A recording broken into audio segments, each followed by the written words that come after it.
Our small client was fantastic, a local gym that survived the pandemic and even sold to a larger conglomerate. It all started when their office manager, Chris, retired.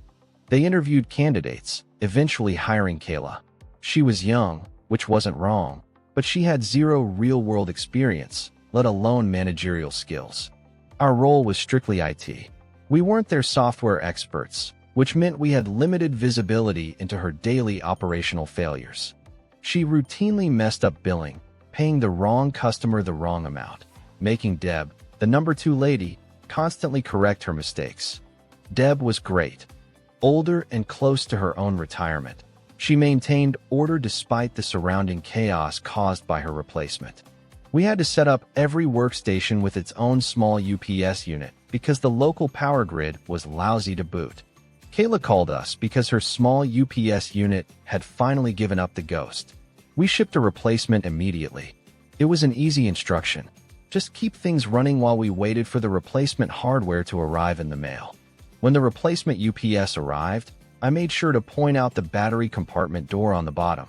I reiterated this critical, simple step multiple times. Do this first, or it simply won't work when you plug it in.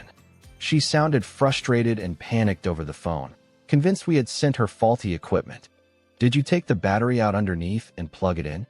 My tone was polite, but my implication was clear. She assured me it was done, confidently stating that all necessary steps had been followed correctly on her end. We agreed that waiting for a service truck nearby would be the only way to properly diagnose the issue. Life moved on in the small business. The billing errors continued, the coffee machine kept running, and Deb kept things afloat. I stopped by the office, ostensibly for a routine check-in, but really to see about that UPS unit. Sure enough, the battery leads were still sitting disconnected inside the unit's compartment. She was snippy-like, immediately presenting the new battery backup that doesn't work to my attention. With practiced ease, I opened the casing and connected the battery leads to their proper terminals. The machine hummed with stable power, a stark contrast to Kayla's earlier claims of failure. She claimed she had done it, but I knew better. A battery does not spontaneously disconnect itself.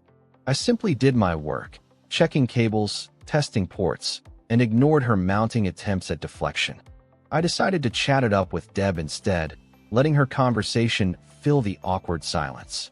I left the office feeling a sense of quiet satisfaction, knowing exactly who ran things here. A massive cyber attack hit them, locking down systems and causing immediate panic across the organization. It was a grueling process of data restoration, but the core business functions were saved from total collapse. Everyone, including their general manager, pointed fingers and assumed Kayla must have been the source of the infection. Whether it was voluntary or forced, she vanished from the local scene a few weeks later. The small business had to adapt rapidly, leading them toward a major corporate sale. I wanted to see where this little gem had landed after its tumultuous journey and sale.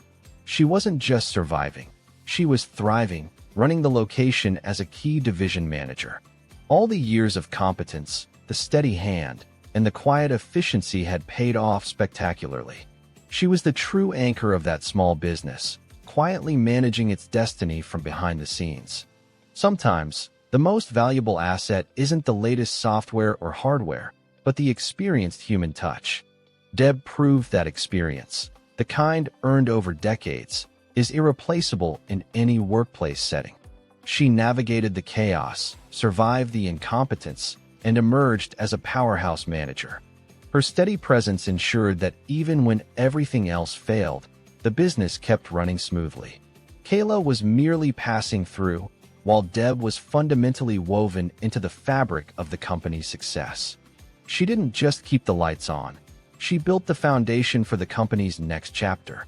Don't overlook the seasoned employees who quietly keep the complex machinery of a business running day after day.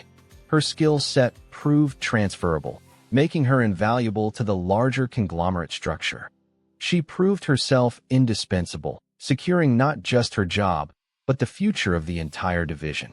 A satisfying conclusion to a long story of incompetence and enduring professionalism.